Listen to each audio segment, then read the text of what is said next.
Hi, I'm Hannah from Sheet Leveler. In this video, I'm going to show you how to print a database in Excel so that your column headings appear at the top of every page. This is really useful when you have a large dataset that spans multiple pages.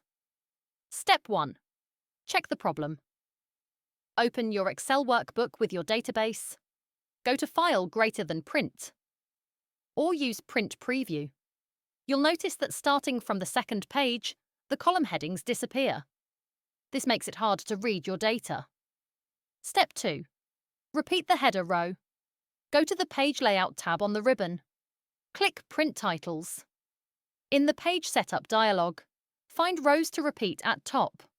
Click in that field, then select the row you want to repeat. For example, if your headers are in row 6, click on row 6. Excel will automatically show the syntax like $6:6. Click OK. Step 3. Verify. Go back to Print Preview. Navigate through your pages, and you'll see your column headings repeated at the top of each page. And that's it. Now your large database is much easier to read when printed. I'm Hannah from Sheet Leveler.